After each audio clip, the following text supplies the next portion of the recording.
Hi, everybody, and thank you for checking out the Dancing Eyes Podcast, episode 20. My name's Frankie Caputo, and today my guest is Chad. Chad was born with congenital nystagmus and is legitimately the best skateboarder I've ever met. This guy is ridiculous on the skateboard, and you can check out some of his videos on his Instagram, which will be linked in the description. Some of the topics we discussed in this episode are skateboarding with nystagmus, stand-up comedy, and Chad's career in graphic design. Timestamps will be located in the description. Guys, if you have an Instagram and you aren't following the Dancing Eyes podcast on there, you are totally missing out. We are posting a bunch of clips from the podcasts on there, and we have a good little community going, so I highly recommend checking it out. You can find us by typing in Dancing Eyes Podcast or just by clicking the link to the Instagram in the description. This episode of the Dancing Eyes Podcast is sponsored by the American Nystagmus Network. ANN works to improve the quality of life for all persons and families affected by nystagmus through organized community, support, education, public awareness, and research. Guys, if you use Amazon and would like to donate to ANN, you can easily download Amazon Smile for no extra cost, and Amazon will donate some of their proceeds to the American Nystagmus Network. A link to ANN will be available in the description. If you're watching this episode on YouTube and you haven't done so already, please hit that like and subscribe button, and also leave me a comment. Let me know what you think. And if you're listening to this on Apple Podcasts or Spotify, make sure to rate the show. I appreciate it. Lastly, new episodes will be out on the first and third Monday of every month, so make sure to keep your eyes out for those. With all that being said, I hope everyone listening enjoys and gets something from this episode, and let's get on to the show.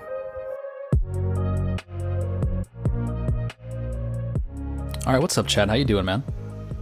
Doing great. How are you?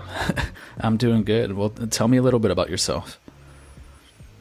So I'm Chad Parkinson. I am from Indiana. I currently live in Bloomington, Indiana, and I'll be 30 here in the next month, and I am a graphic designer at Indiana University, and I am a lifelong skateboarder.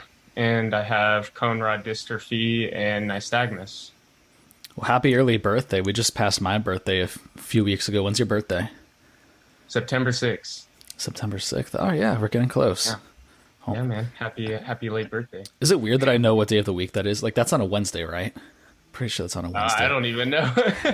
I know it's close to Labor Day, so I usually get that day off. Oh, okay, cool. Sweet.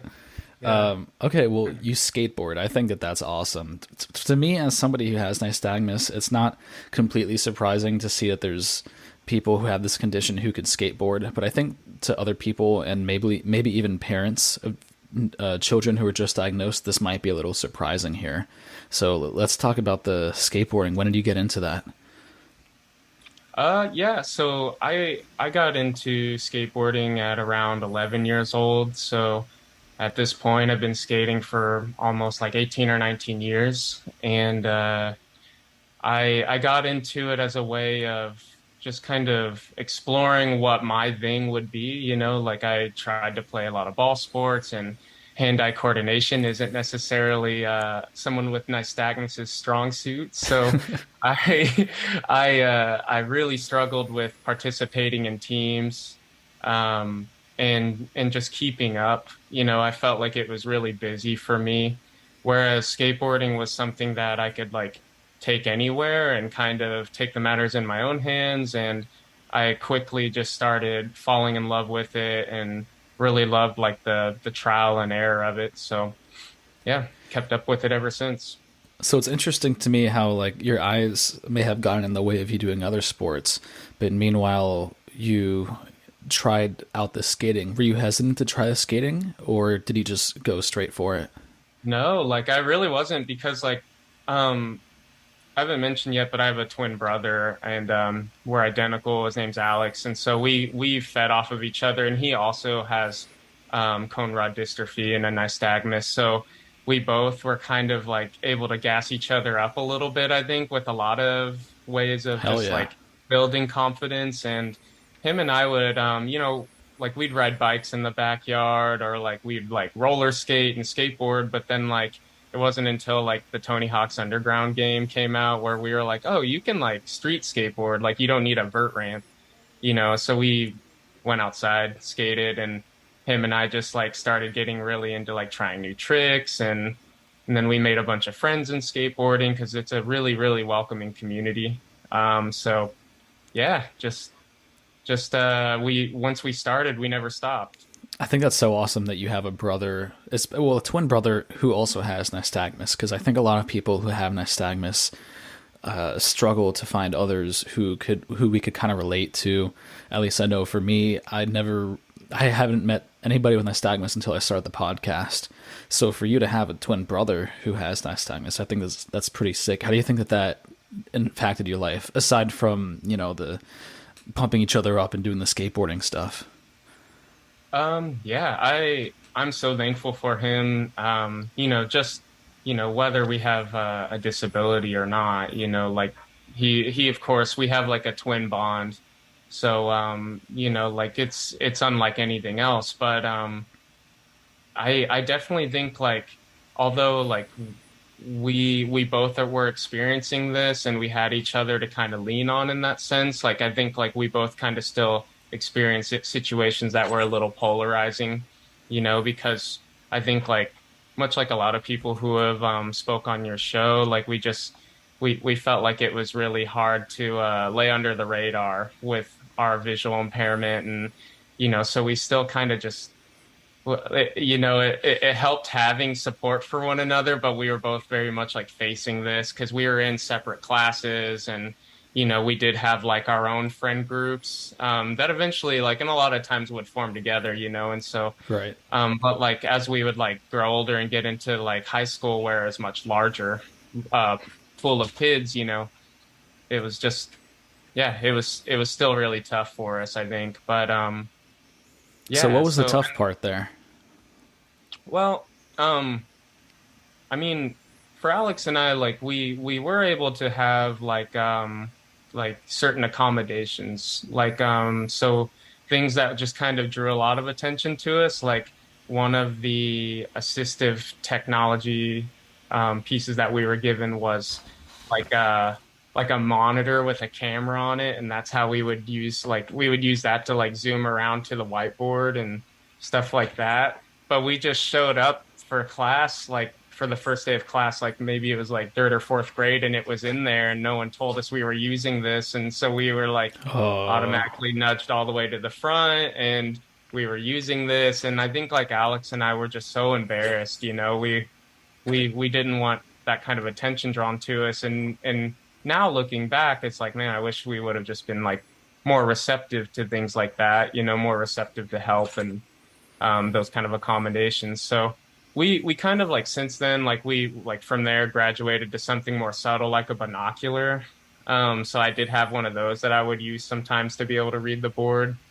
Um, but you as missed the you know, time frame by just a little bit for the cell phones because when I was in school, everybody had their oh yeah, phones out anyway.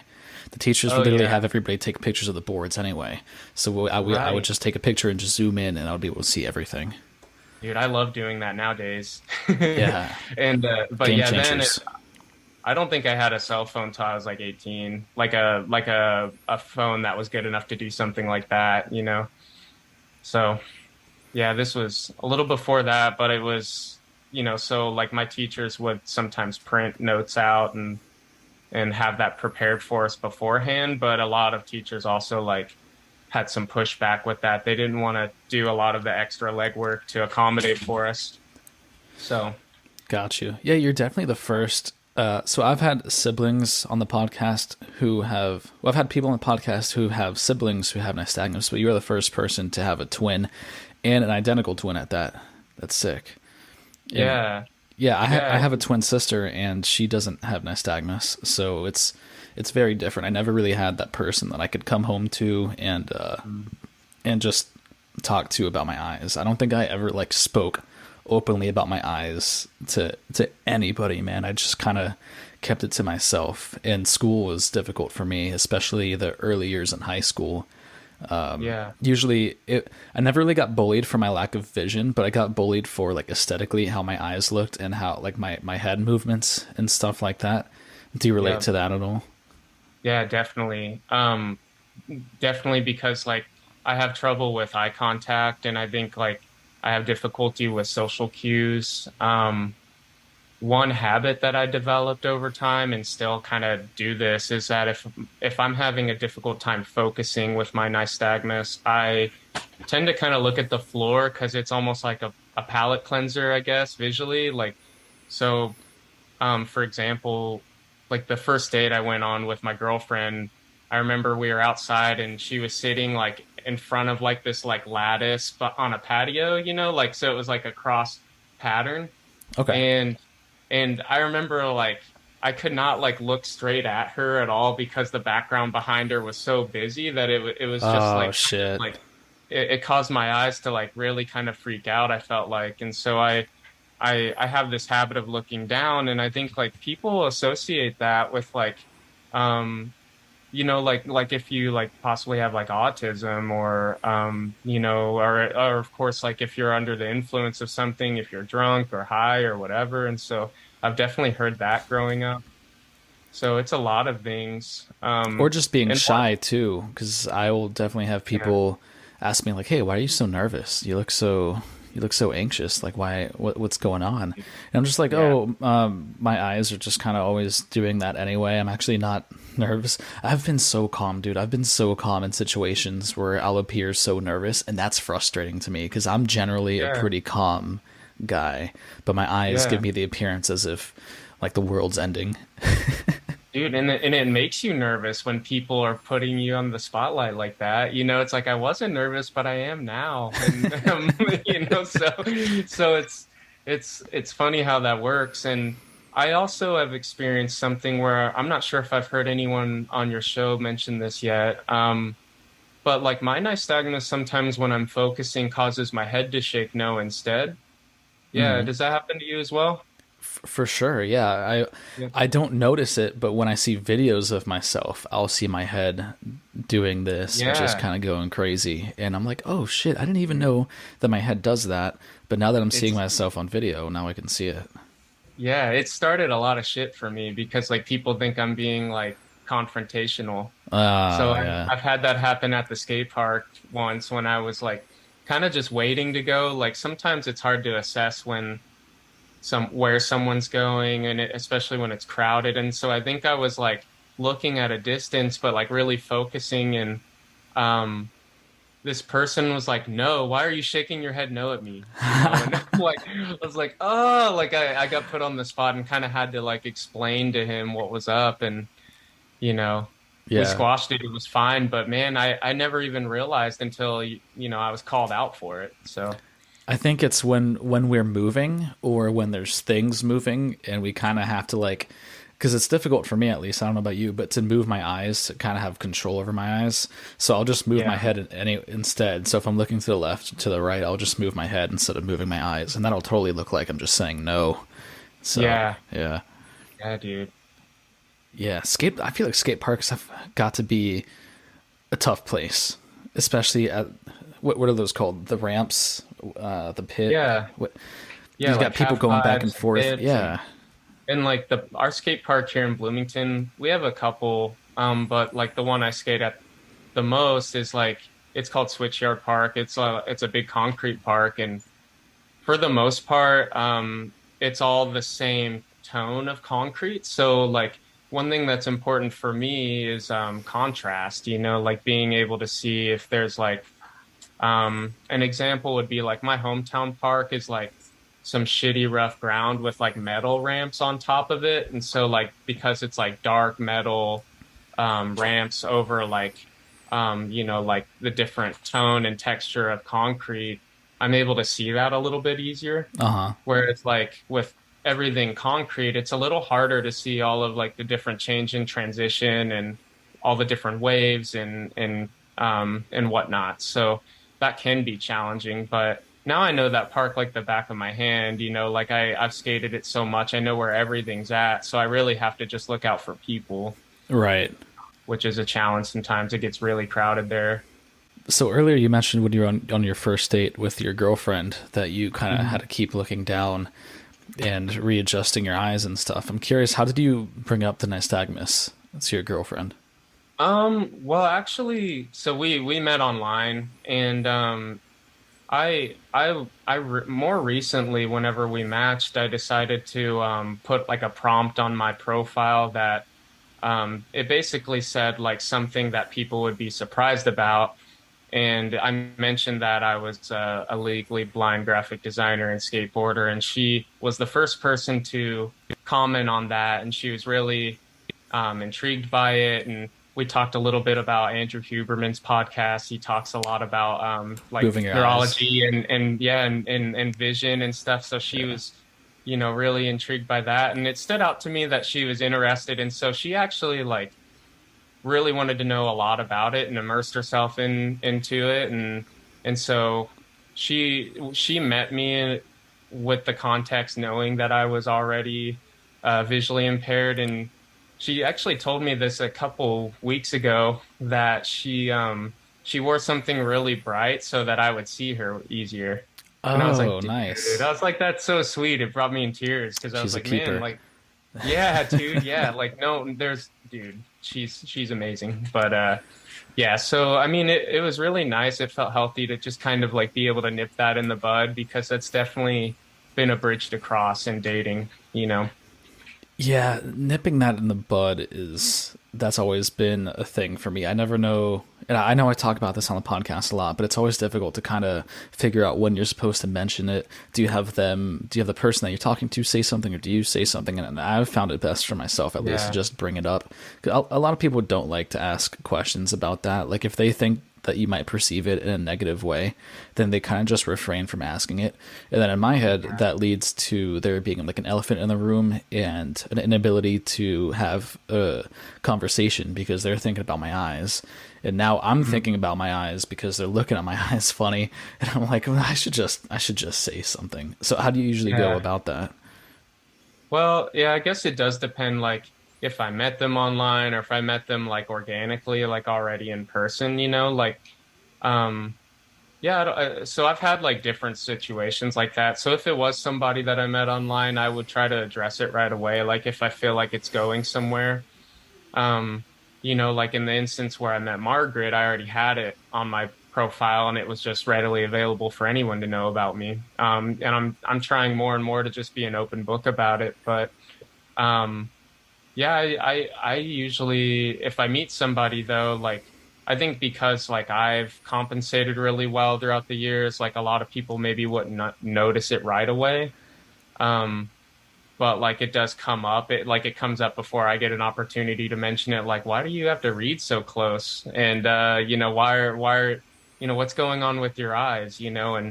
And I just tell them, and this is what I have going on. I was born with it, and it just kind of it is what it is because. But but yeah, I try to address it if I meet somebody virtually because like I can't drive, so it's not like I'm coming to them. And oftentimes like who I'm dating can kind of maybe see that as one-sided and you Yeah, how know, do you and feel about that? Like the your inability to drive because sorry, I also can't drive. yeah, So to me it's a little I don't like the way that that feels in a relationship. Like I want to be able to pick, my girl up and I yeah, want to be able to take her places. And to me, like what you said, the one-sided thing, I don't want it to be one-sided. So how do you yeah. feel about that? How do you go about that? It's I definitely have felt the same way, and I think for me it was like a prideful thing that I had to be able to let go of, because like I think like the right person's going to meet me in the middle with that and understand it. And thankfully I live in a city where I can walk to work and I can walk to the store and I have Uber available if I need to, really utilize that, which is different from like where I was living 2 years ago, didn't have it wasn't that accommodating, there wasn't anything like that. And so I had to really rely on like family and friends and my mommy, and Yeah. it's like no one wants to be almost 30 and rely on their mom to take you to work or wherever, but it's something I had to really put my pride away for and understand that the people who help want to help. Well, Um, that's a huge transition, man, to go from living from one place that's not accommodating to moving to a city where you can kind of walk. You said you're able to dude, walk to your work. yeah, How does that feel? yeah. Yeah, honestly, like not being able to drive is like the biggest part of lack of independence, I feel like, like I even have like reoccurring dreams of driving. I think that's how much subconsciously it means to me, Uh-huh. 'cause, and I'm always driving at night for some reason, but I think it's because I can see lights much easier at nighttime, so I feel like that would be always easier for some reason, just to be able to abide by traffic lights and maybe not for pedestrians or anything like that, If the pedestrians were all but wearing anyways, lights, then that would be ideal. But yeah. yeah, but it is such a peace of mind, like I being able to walk to work. Like I moved in this location for that reason because I'm like 7 blocks away from my office, and Nice. and I I mean like I think like for a while I was looking for a ticket up here to Bloomington to be able to live and work because it I knew it was going to be more my jam. And I mean it's it's super helpful. Like I can think like like before I met Margaret, she does all the driving, but like before I met her, I think like I would go like months, like a month or two without getting in a car, so I mean, it's so helpful, but That's awesome, man. I dream of getting into a city where I could get around whenever I want, wherever I want, without having to rely on somebody to drive me, without having to rely on a friend, or especially Ubers, because man, those things are getting expensive. If I want to go to the yeah, grocery store that's 2 miles across the street, 3 miles. If it's like 3 miles across the street, man, it's like a hmm $9 Uber trip, yeah, and then I have to come back. It's another $9, $18 to go around and get the yeah, groceries. So it's just like now, dude. I'd rather not do that. I'd rather ask. I'm gonna put my pride to the side and ask for a ride instead of hmm spending the $18. But I would love to go live somewhere where I could just walk there or take a train or a subway. Yeah, most definitely. Like that's what I've done is I walk down the street to our grocery store, and then if I have too much, I Uber back. And that's kind of like been my way of going about it. But or I try to like because it's on my way to the skate park too. So sometimes I'll get done skating and like hit up the store and like get as much as I can for like being able to walk it back home. So I'll get like little by little at a time and Yeah, do it that way. But yeah, so all kinds of like little hacks in life that I've created because I think like once you have like a visual impairment like this, you kind of have like a method to madness that works for you. yeah. We start coming up with habits that make things more accommodating to us, so that we just kind of live our lives that way. I think that's one pretty neat thing about nystagmus is it allows us to what's the word to adapt to our environments. Not Yeah, we because with nystagmus we're just different than a lot of people. It just makes us we have to deal with different life situations, and because yeah, of that we have to adapt to it. And my theory is it might give us an edge up. It might allow us to adapt to scenarios that other people might find more difficult. That's the way I most look at it. definitely.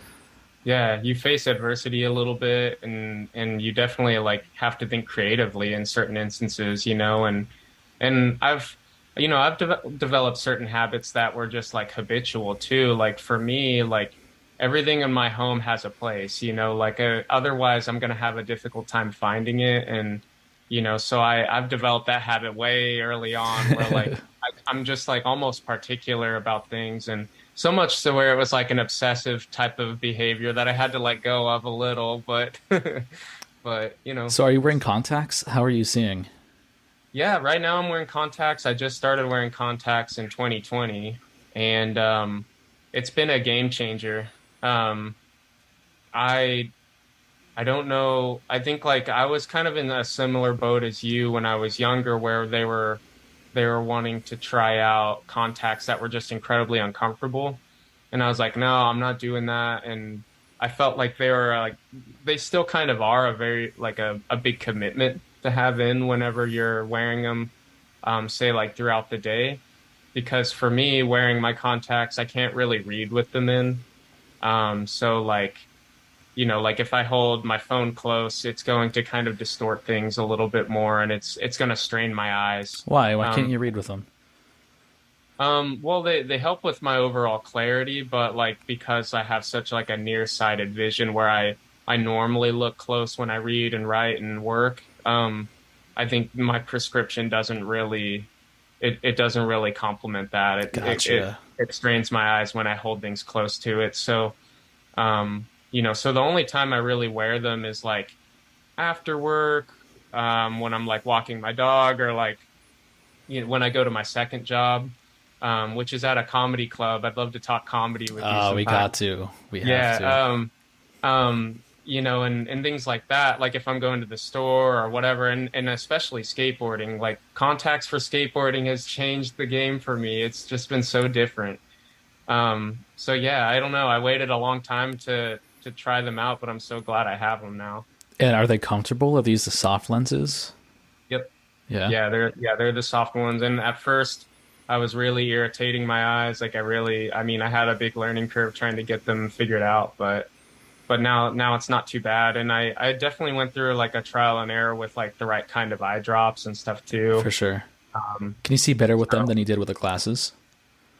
yeah, and because like my prescription, I have like really thick lenses, and so like for me, I felt like I had like a funhouse effect almost, and I was seeing the perimeter of my glasses too much. That happened to me too. I had the same Yeah. thing. Yeah, those thick glasses are a pain in the ass, man. Yeah, yeah. So I mean, like for lack of better terms, growing up, I just kind of raw dogged it. I didn't wear anything. I didn't wear any Nice. like I hated wearing my glasses because like I just felt like almost motion sick wearing them, and I would wear them like gradually as I grew up, I'd wear them more and like become more comfortable wearing them when I needed to, and I think my prescription now is definitely like the slimmest that they've ever been, but because of how thick they are and everything, you're limited to what kind of frames you can get for them, and so it's never really going to be like what you want, but Yeah.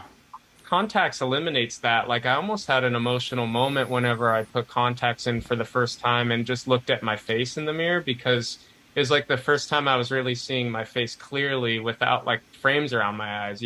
Oh, yeah. So That's it was, it's a weird yeah, it's feeling, weird. right? Hmm. Yeah. And you said you moved to the city about 2 years ago too, right? Yeah, So you yeah, moved to the city and got right at the contacts. pandemic lockdown.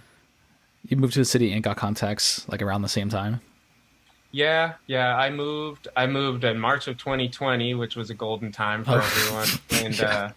so as soon as I moved to Bloomington, we went into lockdown, and so I started my job, or I moved and then started my job from home, like and worked from home for a year and a half. And so later on that summer, I decided I'm going to finally like inquire about contacts because I go to a low vision specialist every year. And so I thought maybe now's the time to give it a try, try again because there are certain things that I've tried in the past that didn't work, and I like to try again, after a period of time and just kind of reassess. And driving was one of those things. Um, So you so yeah, reassessed the driving, and then after the reassessment, you were like, "Nah, I'm not doing it." yeah, yeah. So like years ago, like when I was 20, I tried out driving with what's called Bioptic glasses. Hmm. Um, and I mean, have you heard of those? I have, but for anybody who doesn't know what they are, let's explain them.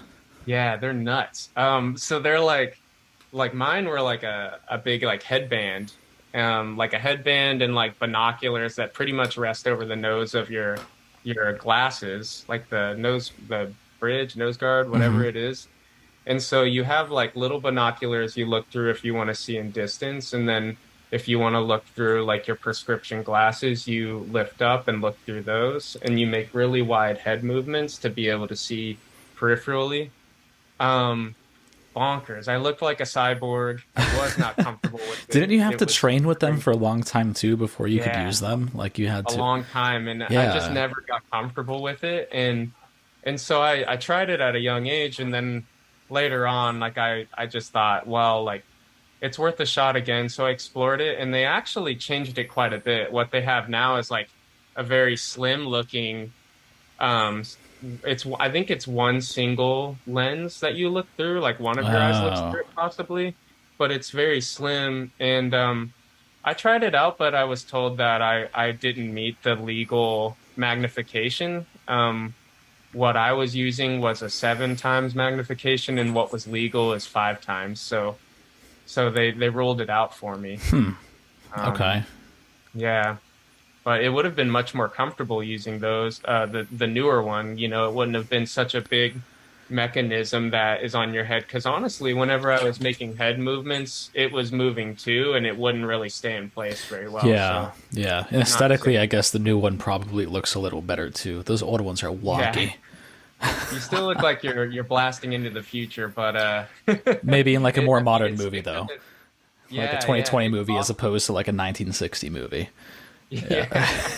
It's so awesome that it's available though. Like not dogging anybody who's using that. I don't want to make light of it. I just I remember how I felt wearing it and that's just my experience. For sure. But No, yeah, man. I'm just gonna say, like they look a little wonky. That's totally cool though because they help a lot. yeah.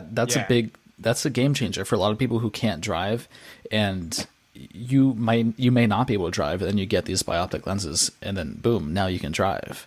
And I've met Yeah. a couple people with, I think maybe just one, but there might have been another one who uses bioptic lenses, and they wouldn't be able to drive without it. So I think that that's Yeah. awesome. I'd wear them all day if I was like not literally, but like I'd wear them to drive if it was allowed for me for sure. Yeah. I mean, So what's yeah. your vision? What are you seeing? Um It's a good question. I don't really remember what my prescription is. I think my contact prescription is like -6.5, -8.5. But Oh, see, I don't know those numbers. I only know, like, I know that I'm pretty much 2040 my right and 2016 my left. huh. Yeah, that's something that I've just never retained very well, and I don't, Gotcha. because I would go like a few years before I would get like an update, like new glasses.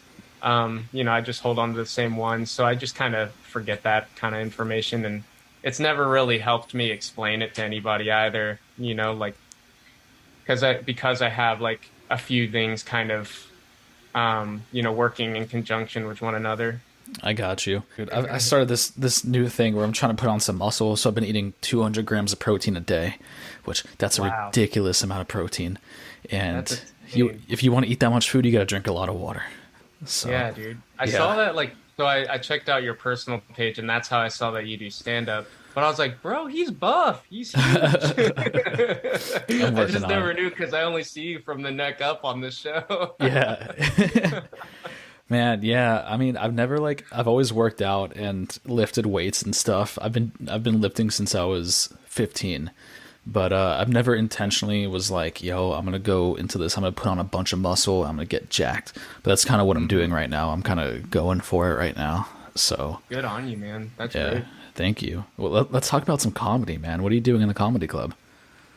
Um, so so one of my lifelong friends that I skateboard with, his sister, who I kind of also grew up with, like she works at the Comedy Attic here in Bloomington, and I think she's been there for about 4 years. And I started coming as a guest here and there, and uh, because I moved closer to campus, I kind of needed a secondary job, like secondary income to pay for it, because cost of living is really expensive in this area.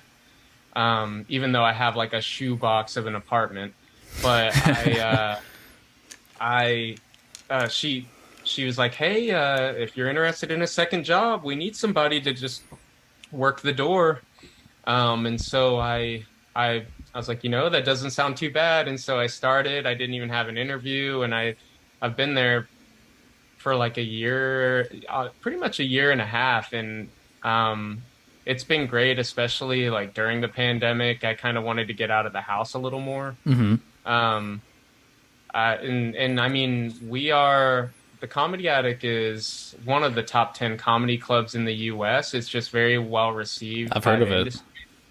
And we have a great time, man. I love everybody that I work with. I love getting to interact with our comics and our local comics. And dude, just like the best time. I never thought I'd see myself like in this community. Yeah. And like I live vicariously through everybody who does stand up. But yeah, it's just It's so fun. The How did you nightlife get is a into little it? odd for me though because because in the comedy club the lights are usually down, but then there's bright lights everywhere, and that always Yeah. messes with my nystagmus. Things it's just harder for me to see in that environment. You ever deal with that? Yeah, because our club's really dark, and I stand by our ticket booth, like by the exit in the room in the venue, and so like while I'm waiting by the door all night, I'm kind of like there's like one light in particular that's just beaming me the whole time, and Oh so yeah, that's where I'm like kind of looking around, I'm kind of looking at the floor, because I can't really like stare up towards the stage too well, right. throughout the whole night.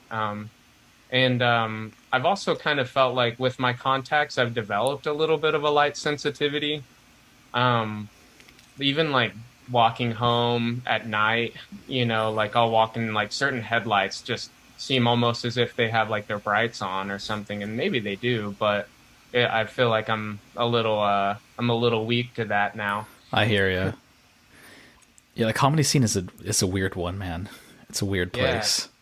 How long have you been doing stand up? Not long. I just started very recently. I started Yeah. it's July. I started in my first set was in May, so I just started. I'm just getting my feet into it, and I've gone up about 8 times now, and it's That's so fun. cool. I've kind of been bombing a lot lately, if I'm being honest with you. The first 4 or 5 times I went up, I was killing it. I had some good material. I wasn't good, and I'm still not good. I'm so far from good. It takes so long to be good at comedy, but I Yeah. had some good premises and some decent punchlines, and people were laughing at the punchlines. And then, open mics. It's a weird thing because it's mostly just you have two different kinds of audiences at open mics usually. The first one is it's other comedians who are trying to go up, or Hmm. it's people who didn't know that there was an open mic. So it's Yeah. tough. It's tough to kind of like get a decent audience. But Yeah. the first time I went up, there was 3 people there, and 2 of them were my family, and the other guy was just the host. So it was really awkward. And then, I've definitely sensed that in the room before when it's a smaller audience, the energy is so off, and I think it's hard for people to be receptive to even the best, it's and not even worth it. Like Chappelle could have gone up there and bombed. I don't know. yeah, I'm just it's kidding. He's tough. too good. He wouldn't have bombed. But I've seen it happen to the best though, man. I mean, really.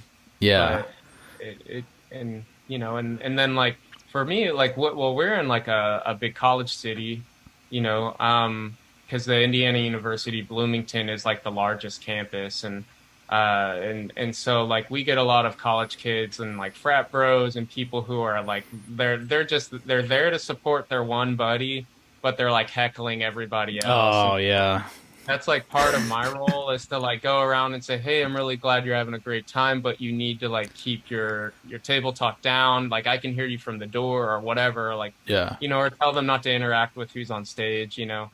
What are some But good stories? Anything crazy go on? oh yeah. Yeah, just over the weekend we had Kyle Kinane, and he sold out every show, but like towards I think it was like the last day or like the day before. We do 2 shows a night, and so I think this was like the last show. We had like some like this couple like they were arguing in the crowd, and I was squinting, like couldn't see where they were. That's one thing that's really tough since it's a dark I venue, bet. so I was squinting and I decided to like go walk through and see where it was coming from, just like follow their voice. And so there I found them, they're arguing, and I like lean between them and I say, "Hey, I can hear you from the door. Do you mind keeping your voice down?" And this dude was he mumbled some shit to me, like he like gave me some attitude. And I was walking away, but I turned back around and I leaned to him on just his side and I said, "What was that?" Kind of like kind of stirring the pot, but also like I wanted to know what he said, and he was like, "Said get the fuck out of my face," is what he told me. And Damn. so like I looked at him and like I looked over at his girl, and his girl was like looking over me at our server, and she was like preparing their checks. So we both like kind of nipped it in the bud at the Hmm. same time to like get them out of there, but like. they cussed out like the people next to them and they were being disruptive and all that. So we had to kick them out. And, That's tough as you a know, comedian to yeah, see that happen and then go on with your set. yeah, it's funny because last time Kyle was in, I was there as a customer, and some stuff like that happened too. Like we had some weird disruptive Maybe crowd it's just his members, you audience. know? Maybe it's his fans. They Yeah, like to do that. he didn't notice it this time, so he actually thanked us. He's like, "Wow, good work. You guys, I didn't even notice." So he killed it all weekend though. It was a good one. Here's a funny Nystagmus comedy story for you. So I was performing last week, and I had gone back to that very first spot that I went to. So there was like 4 or 5 people in the crowd, a couple of which were my mom and my sister. And I was performing, going on through my set, and then I went through my 5 minute set, and the host was like, "Nah, man, stay up there, keep going." And Oh, I was like, "Well, I don't really have anything." He said, "Don't worry about it, just wing it, do some crowd work." I was like, "Shit, okay." So I go on, and I'm completely bombing. I take out my phone yeah. to look up some of my old jokes. I'm completely bombing, and this woman walks out. And I'm like, "Oh, thank you for staying until the end of my set." Like trying to get some crowd work going on with her. And she just Yeah. walks out. And then anyway, set's over. I go down, and one of the guy in the audience members like, "Good work. Don't stand over there." And I'm like, "Well, what happened over there?"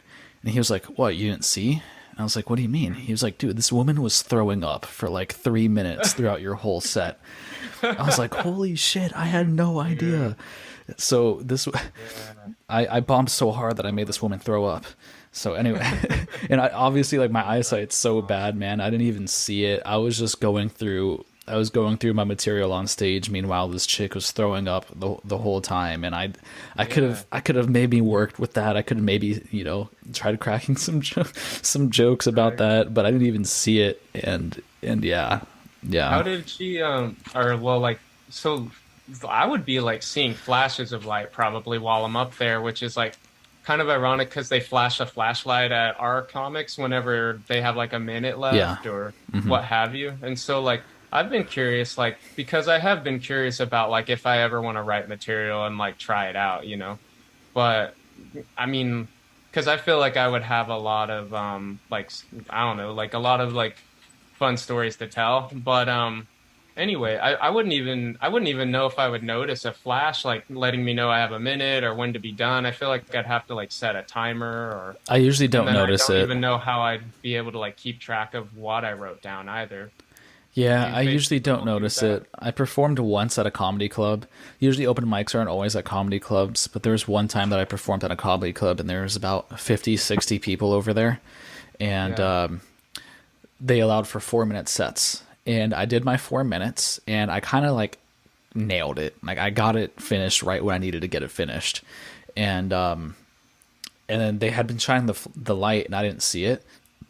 So they started playing YMCA to get me to come off stage. Oh, And I didn't see the light, man, but apparently everybody else saw it. funny. My family saw it, but I didn't see the light. I don't but and then I went backstage and then the other comics were like, "Yeah, man, I didn't see the light either." So I was like, "Okay, cool." So Well, it's all not right. just Well, me. yeah, that comes with the territory, man. I've watched people go on, way longer they were supposed to, and Yeah, but you that's know, annoying as hell because usually they'll tell you how long you have, and especially you're working at a legit comedy club. So when you sign up for that, they're like, "Hey, by the way, this is how much time you have." It's usually between three and yeah. 5 minutes.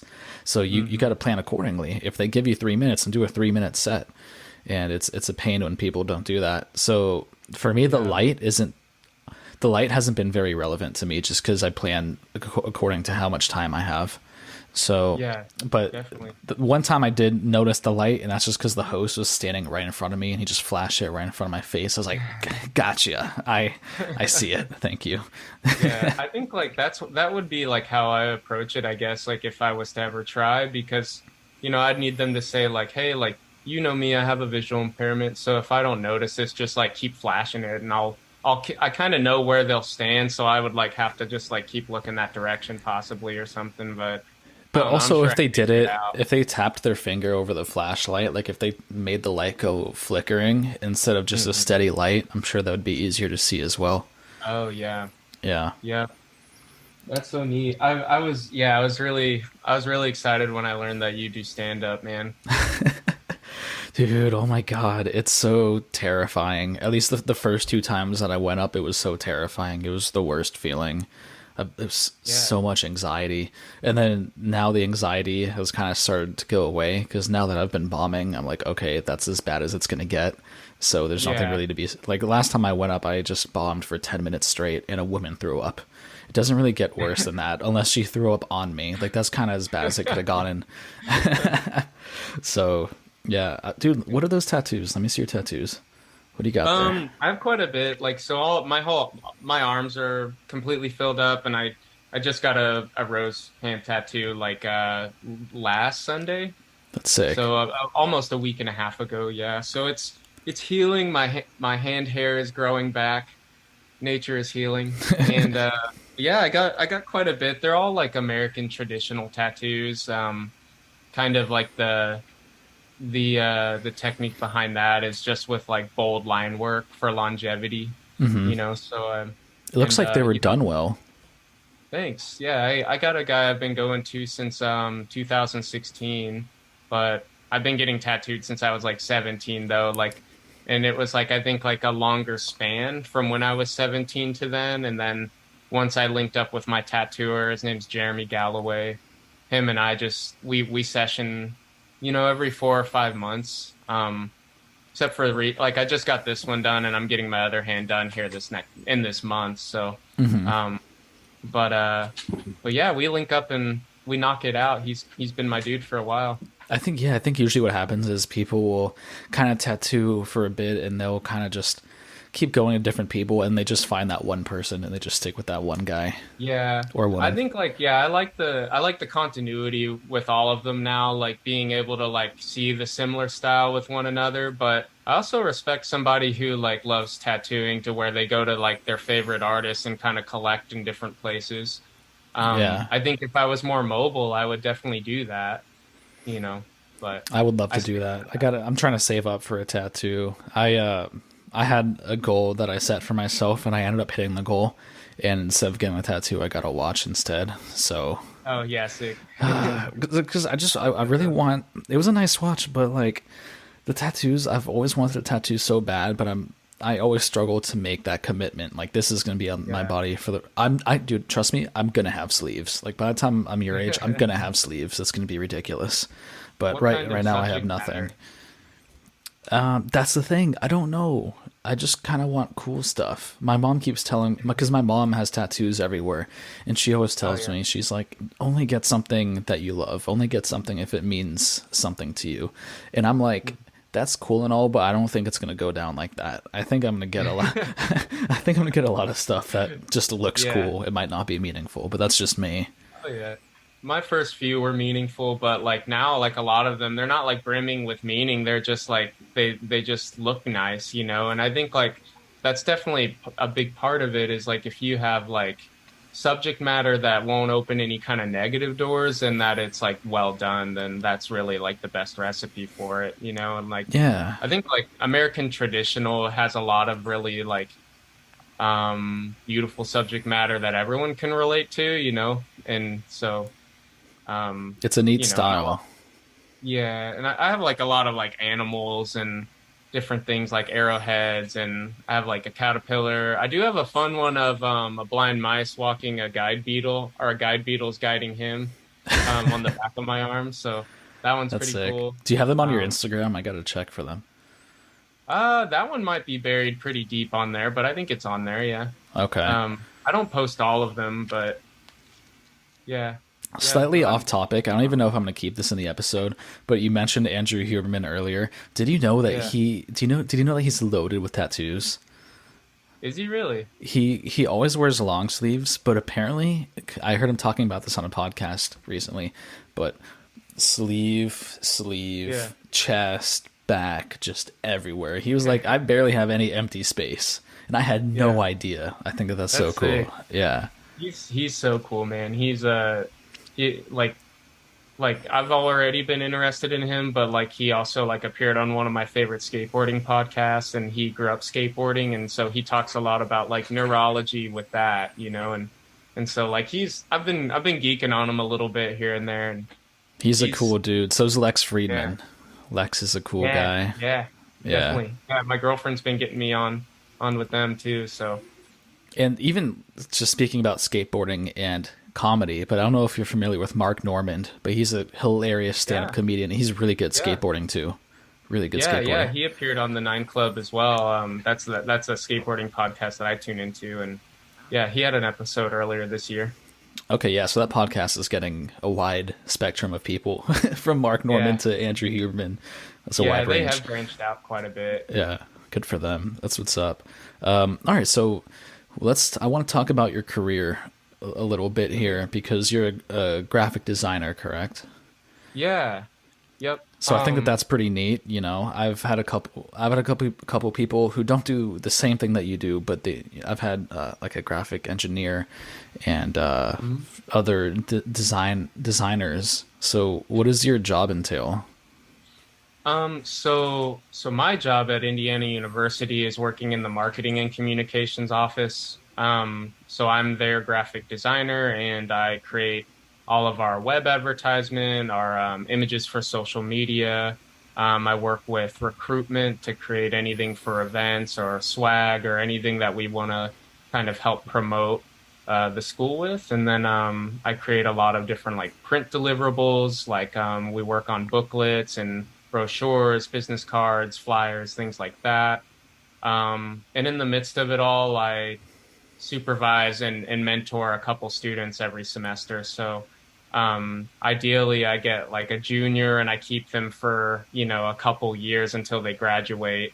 And then they're like ready for working in the real world. So Nice. yeah, so it's really exciting. I love my team. I really, really enjoy what I do. It was a long road getting to here where I like got a job that I really felt like was like exercising my skills and really enjoyed, but I kind of like freelanced before this and was able to kind of take matters in my own hands that way, but yeah, really really love what I'm doing at IU. And how did they react when they found out about your eyes? Was there any problems there, or they were just completely cool with it? No. No, no, I think I remember being straightforward about it in my interview with my previous supervisor and my now supervisor because they were both in the interview, but my previous supervisor just retired like a month or two ago. But so I mentioned it and they didn't really bat an eye about it, you know. I Nice. was just transparent about like some of the difficulties that could happen, like mentioning just like transportation's a little difficult for me and that like if I was to receive the offer that I would move up to Bloomington, so that that would be kind of resolved. And like I said, I wanted to ticket up here anyway. And so yeah, they were receptive of it, you Cool. know. Neat. Yeah. So to kind of close the podcast a little bit, I'm curious, do you have any advice for people who are living with nystagmus? Any advice? Yeah, I think like just overall embrace it, don't be ashamed of who you are. Um, I lived way too long being ashamed of how people might think of me or like embarrassed to ask for help, or just like find a way to be able to adapt and make things work for you and be bold and be yourself, because you are capable and like you can you can figure it out, like if anyone can say like that um that you can figure out, it's me. I felt like for a long time I was just kind of like not sure what career I would do, not sure what I was going to do growing up. I thought I was going to be on disability for a long time, and I just want you to be your biggest advocate, for yourself and forge your path. Awesome. Um, was Good. that too wordy? No, man. Perfect. I Perfect. felt like I just word vomited worse than Dude. the girl at your stand-up show. And what about some advice for parents here? Anything that you can tell to the parents? I think like what's important, like as a parent, is just to be able to um, allow your child to be able to try certain things and not be able to hinder them from any kind of growth. I think like a lot of times what I've noticed, and especially like with my mom and my dad, is that like they had their reservations. Growing up, I think like you've mentioned on the show, they that like sometimes parents have a way of coddling their child if they have any kind of impairments, and my mom was definitely like that. And, like she just wanted us to be careful. And like, I think that held me back from a lot of valuable things that I needed to learn. Mm-hmm.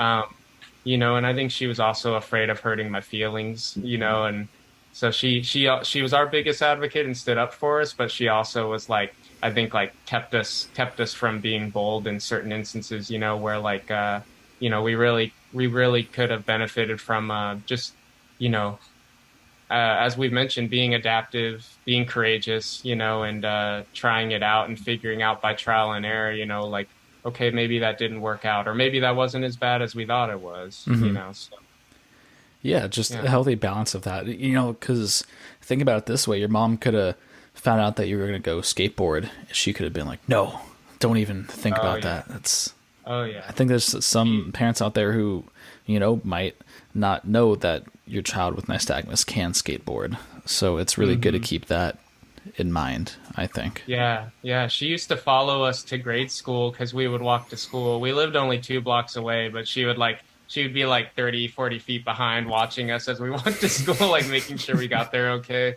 And Aw, she cares. so when we got old enough to like walk to the skate park and all that, it took her a while before she started letting us do it more and more and being on our own even, but that's kind of like growing up anyway. We started to earn that trust and, was able to speak for ourselves on what our limitations were. So. Got you. Cool. So, do you have anything that you want to add before I end the episode?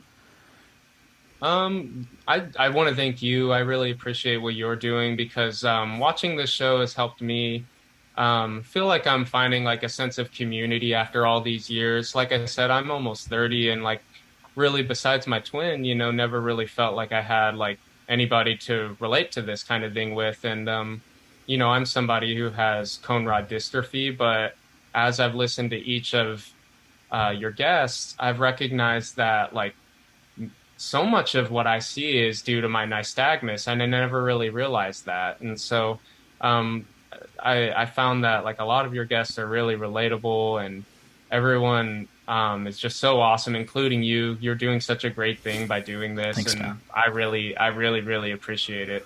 I appreciate that too, man. I'm so grateful to hear how this has impacted your life. I'm always grateful to hear how this has impacted anybody's life, because at the end of the day, that's pretty much why I started it. I was struggling. I didn't have a sense of community, and I was like, man, I wish people were talking about this online and talking about this to each other. And Most definitely. I just never found it. So yeah, I'm grateful for you. I'm grateful for you coming on, and I'm grateful for anybody who's listening to this. And yeah, I appreciate anybody who's made it this far, and thank you for listening to the podcast and watching it. And make sure to check out the Instagram too, because for anybody who's listening to this, we have an Instagram page. And if you don't know, I like to post clips from the episode on there, and there's a lot of good stuff on there too. So make sure check that out. Feel free to give the podcast a rating on Apple Music or on Apple Podcasts or Spotify or anything like that. And yeah, I appreciate all the listeners. I appreciate you, Chad.